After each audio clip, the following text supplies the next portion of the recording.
Watch this. Idaho and her people are grounded in enduring values.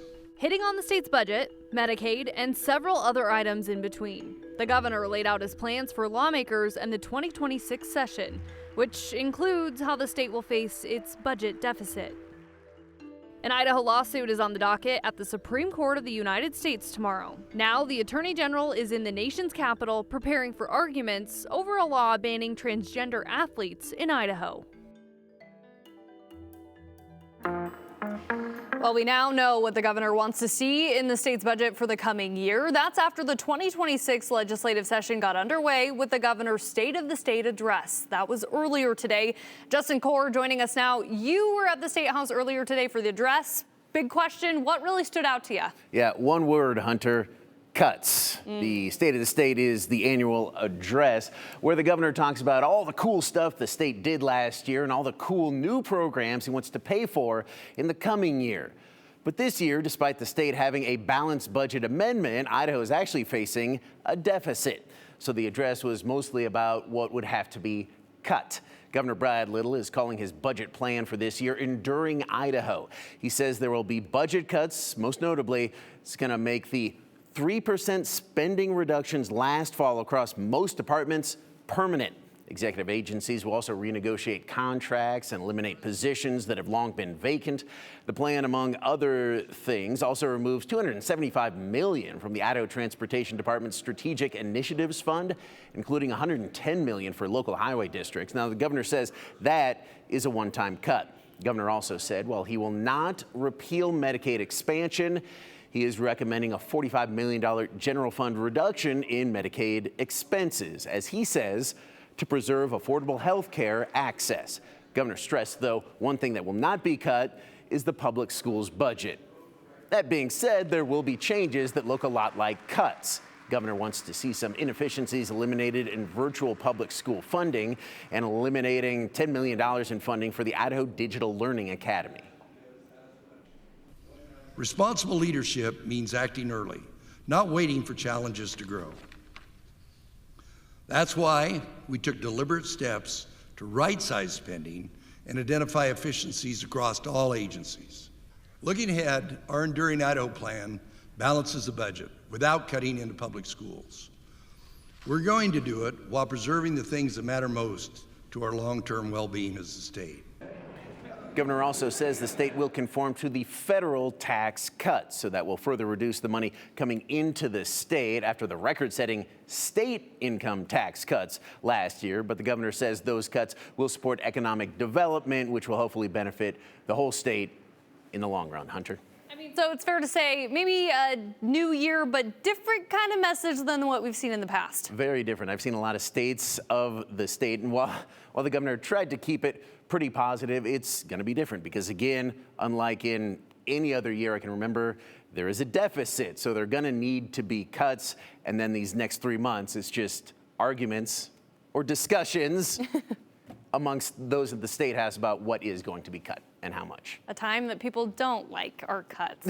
All right, Justin, thank you.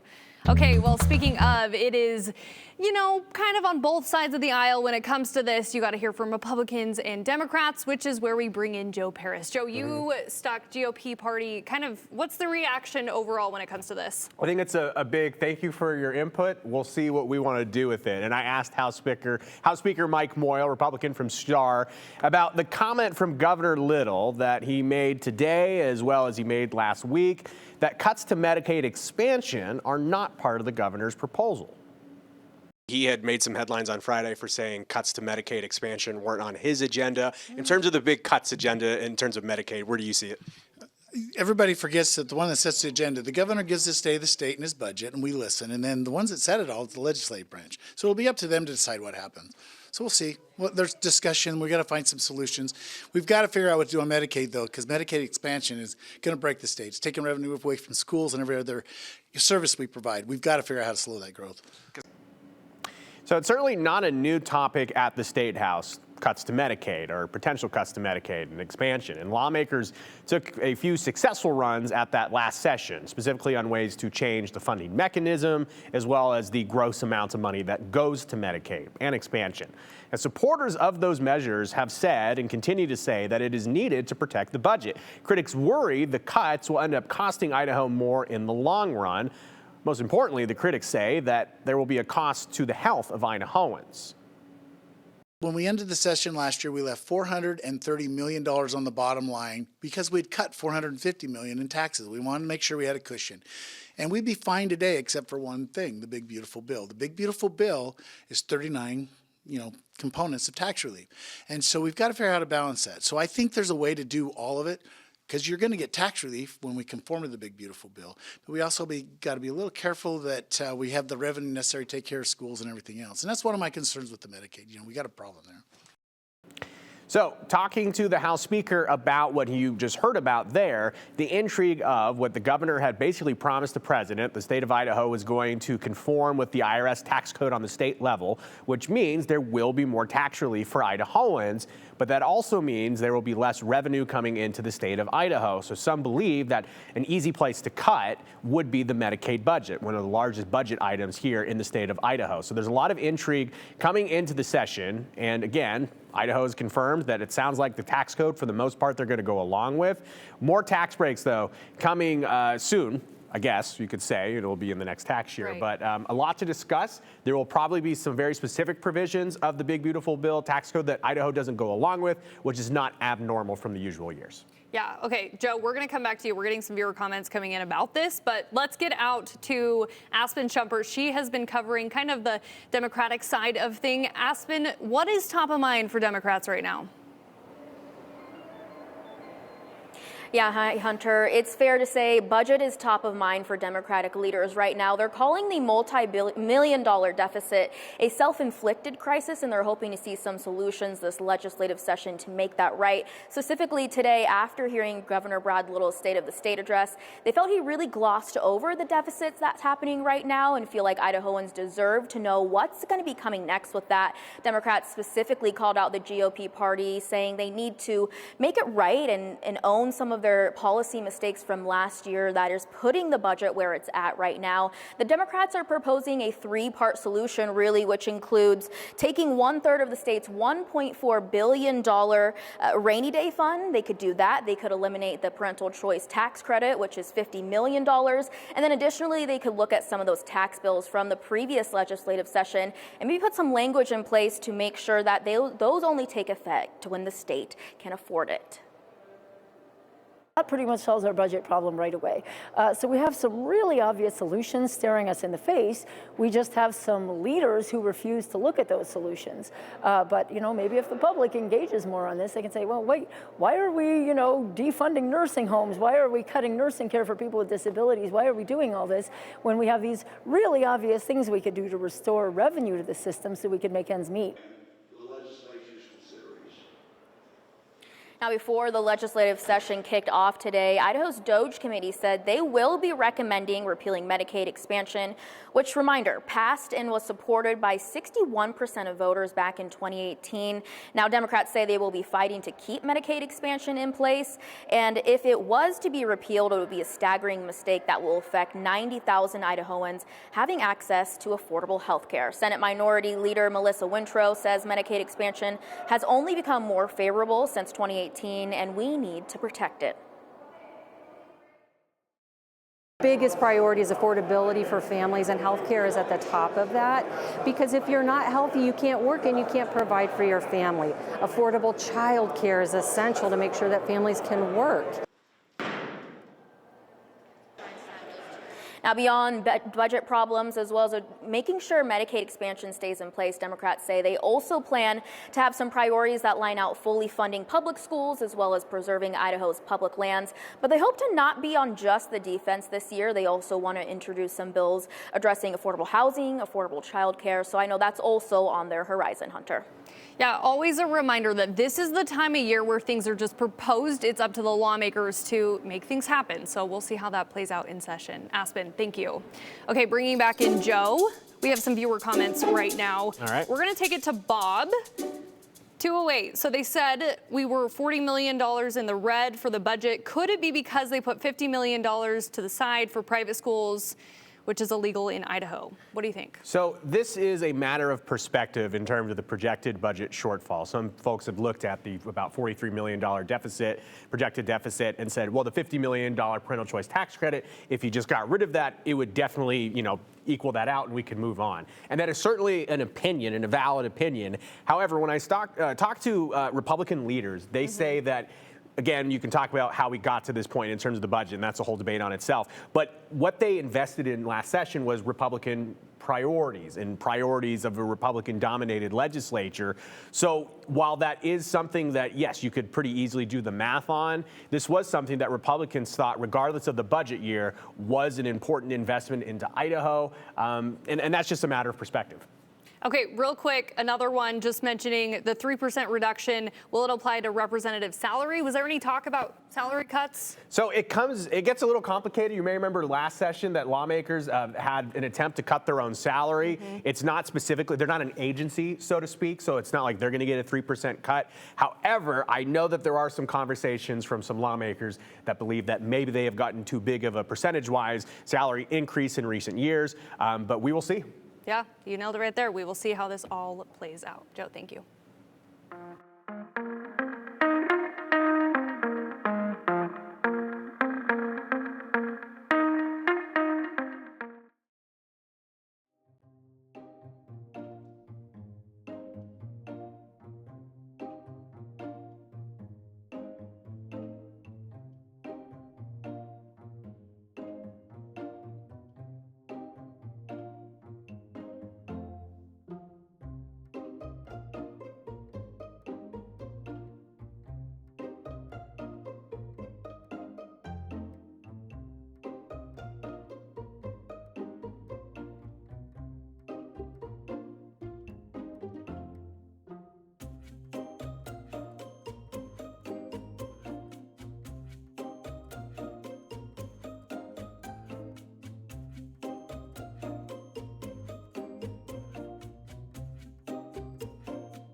And we led the nation in preventing men from competing in women's sports. The governor touching on an issue in his State of the State address that is up for an argument tomorrow at the country's highest court. Little versus Hecox is on the docket. The legal battle goes back 6 years when Governor Little signed the Fairness in Women's Sports Act. The law requires athletic teams at public schools, colleges, and universities to be designated based on biological sex as male, female, or co-ed, and explicitly states that teams designed or designated for women or girls shall not be open to the male sex. Soon after Little signed that act into law, Lindsay Hecox, a transgender woman, sued the state because it prevented her from competing on BSU's women's track and field team. Then, this past fall, after years of litigation, Hecox filed a notice attempting to dismiss her lawsuit. She cited significant personal and family challenges, including negative publicity from this case and her decision to no longer pursue collegiate sports. But a U.S. District Court judge struck that down, saying it would be unfair to the public's interest to abandon the lawsuit now. Cut to tomorrow, when the U.S. Supreme Court will hear the case. Ahead of court arguments, Idaho's Attorney General Raul Labrador spoke at a press conference hosted by other Republican attorney generals. I became Attorney General 3 years ago, and I decided to defend this law all the way to the Supreme Court. I petitioned the Supreme Court to hear our case, and I argued very strongly and effectively that this appeal should be heard. This athlete never decided to dismiss the case until the petition for cert was granted by the U.S. Supreme Court. So when they knew that they were in the Ninth Circuit, that they would win, they were fine with having this case heard. When they knew that they were going to go before the Supreme Court, they decided to try to dismiss this case. I think that's fundamentally unfair. In addition to Little versus Hecox, the court will also hear a similar lawsuit. That one is out of West Virginia, and that happens tomorrow. We will have a regular news at 5 tomorrow night, and we will bring you the latest on those arguments. Now to your 4 in 1. Gas prices at the pump are on the rise for the first time in a while, and there's a new face at Zoo Boise. But first, a man is behind bars after a police chase ended in a crash last night. The Kuna Police Department says 18-year-old Jederiah Howard Newkirk was driving a silver BMW with fake plates when he refused to stop for deputies and crashed near K Avenue and Imlay Street. Police say Howard Newkirk ran from the crash but was caught and arrested by deputies. Ada County Sheriff's deputies say a driver in the same car fled from them the day before. He faces multiple charges, including eluding police and driving without privileges, plus an outstanding warrant. For the first time in the last month, gas prices are back on the rise. GasBuddy reports that gas prices have risen more than 3 cents since last week, now averaging $2.78 per gallon in Boise. Gas prices are still 20 cents lower than what they were a month ago. Now, the entire state of Idaho is averaging $2.74 per gallon. And Zoo Boise is welcoming a new member. Today, the zoo shared a rare female wolverine named Laura. It's now its latest resident. She's 11 months old and will be ready to meet visitors by the end of the month.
A new year and a new legislative session, and here at Channel 7, we're also welcoming a new start to the 208.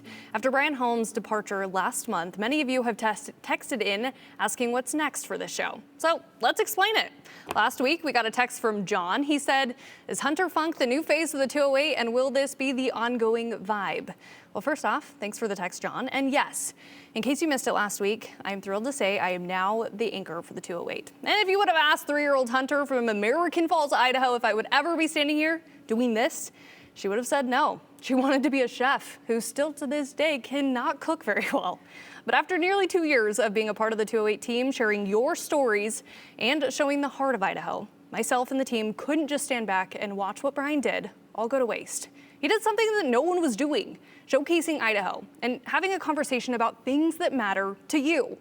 All this, which now leads me to the second part of John's question. Will this be the ongoing vibe? Well, yeah, it will be. It's different, but it has similarities, and it could change over time too, just like when Brian launched this show in 2020. The mission statement remains the same. News you want to watch and engage with, smart, honest, sometimes funny, and offer a perspective with a purpose. But we're also adding a little bit of a cliff note. We plan to focus on solution-based journalism too. Instead of complaining about the issues, our goal is to find out what those options are, or maybe what the solution could be to fix a problem. We're going to continue reporting on the stories that matter to you, our viewers. Everything from weird and quirky to the serious issues that are impacting people's lives. And we will continue covering the legislative session, holding lawmakers accountable. And lastly, we plan to keep interacting with you during the show, as you've seen during this show. We want you to keep talking and keep that conversation going. And with that said, thank you for watching and being here with us through it all.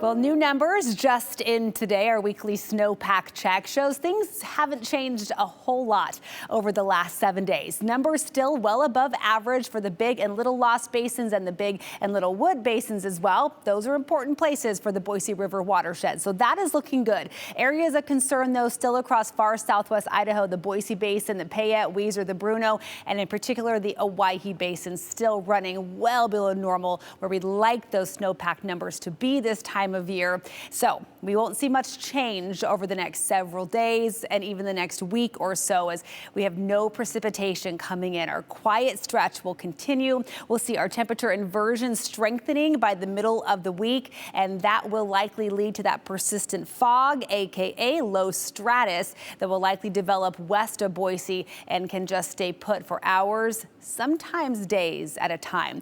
We didn't really see it today. We had plenty of blue sky overhead, a nice Monday all in all. 42 degrees in Boise right now, no wind to speak of. That's one good indicator that high pressure is very much in control. We get that sinking air underneath the ridge, no vertical mixing of the atmosphere, and then that warmer air settling in aloft, trapping the colder air at the surface, and that's exactly the setup that is coming our way for the next week. Right now we have an air stagnation advisory that's been extended all the way through next Monday, the Martin Luther King Jr. Day holiday. That is a full week, potentially more, of very little change each day. So the rest of your Monday evening, it will be a very crisp one. Temperatures dropping to the freezing mark by 9 o'clock tonight, but with very little wind. It's bearably cold. We will be in the 20s by the time we wake up tomorrow, likely with some fog developing across the area, especially west of Boise, where that colder air tends to pool. We will see highs again into the 40s. So afternoon highs above normal in the Treasure Valley, but we'll see daytime highs in the mountains continuing to warm as the week progresses, while we stay pretty predictable here in the valley. So fog early on, temperatures in the 20s mean you'll be scraping that windshield again tomorrow morning, warming into the low to mid 40s across the entire I-84 corridor. But even in Stanley and McCall, temperatures which only hit the 20s today will be up near 40 degrees tomorrow. Again, evidence of that milder air aloft, which kind of just traps that colder air at the surface. As we look at the 7-day forecast, I know I'll be a broken record this week, but that's what the forecast is as well. Mother Nature, a broken record. Morning lows in the 20s each and every morning. That fog developing where the colder air stays trapped. But beyond the fog, Nice sunshine. It will be abundant through the weekend with temperatures hovering in those mid-40s by this weekend. All right, quick check of your traffic conditions. Something else new we are bringing to the 208. If you're watching this from your mobile device or streaming us maybe from the office before you head out, we'll give you a quick check of traffic in the 208 every afternoon. Things looking good so far across the region. We are seeing some slowdowns in our typical spots as we look at our traffic flow. You can see that flying wide merge point. That's a slowdown, and then you'll be hitting the brakes as you get closer to Nampa as well. Drive times right now anywhere from 30 to 40 minutes to get from downtown Boise into Canyon County.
All right, taking a look at some of your comments, we have Greg from Caldwell saying, best of luck, Hunter. Are you going to wear a tie?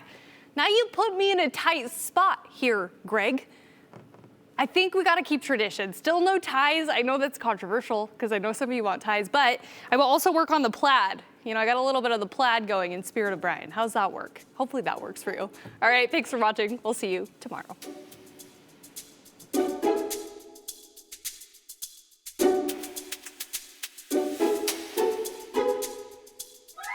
Continue with us and watch free now on the KTVB Plus app everywhere you stream.